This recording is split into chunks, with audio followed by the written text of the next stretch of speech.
My name is Nikita, I'm from Russia and recently I study in Sichuan province.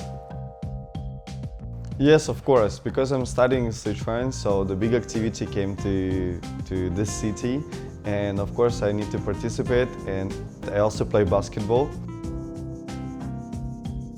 One of the most memorizables was the one actually in China. So what happened right before the competition, like in a few days, I got injured.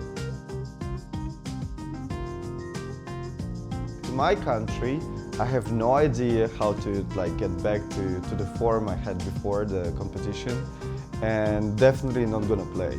But here, my Chinese friend said that we can try Chinese medicine. My friend told me a story.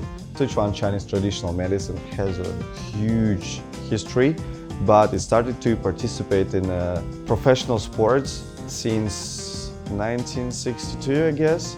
And first time it happened when the volleyball world competition.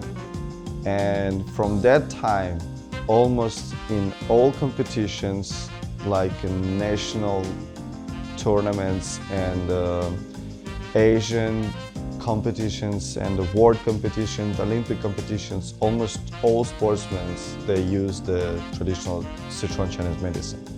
And so after hearing this, of course, I'm in. So in my mind, I was thinking that the Chinese medicine, it's all about old doctors who speak only a local dialect or something. And I was really thinking about can they really understand my descriptions? And because my Chinese is also not good. And after I came in, the doctor, the young doctor, 你好，我想 the girl, she started to speak English and I'm like, wow, it's really so my stereotype of the Sichuan Chinese medicine was really broken because I was thinking only old people are gonna use it and they only use it in really local way. After I came to Mr. Wu's office, it was pretty normal questionnaire up to the one moment. Suddenly I saw that there is a person, the patient, behind Mr. Wu, and he got a needle in his back. And I'm like, And then Mr. Wu is like, hey, why are you looking there? We're still talking. And then he got another needle.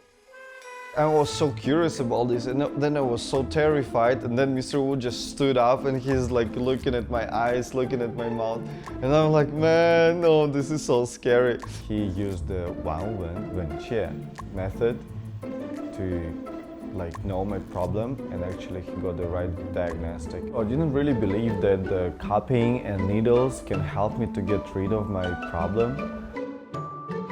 So after my friend pushed me in, I realized I'm that patient who's just lying down on a table, face down, with no clothes, and I have no idea what is going on behind my back. And then I was hearing some sound, Mr. Wu is doing something, then he'll just put a needle inside. I don't know how to describe it. Experience was that the mosquito bites me. We went to a cupping, and what was the cupping for me? First, I saw my friend is lying down and the doctor gets a fire inside the jar and then puts on his back and he starts to do movements.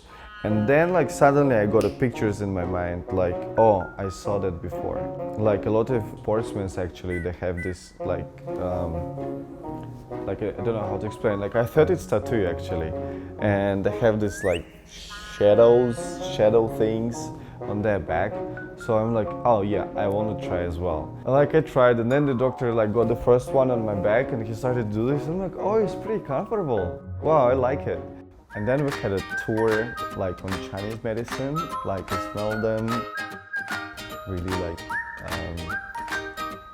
unrepeatable flavor. After that we also had experience watching the bone setting, when the Dr. Wu was doing some exercises, doing some stretches to a person, and then we had this scratching bone sound. It was so cool, the moxibustion. Yeah, and actually that was the Chinese medicine that the thing helped me to like back to the game quickly. Before you experience yourself, you have a lot of stereotypes and misunderstanding about something, especially like as I had about Chinese medicine. But if you try it yourself, you're definitely gonna like it.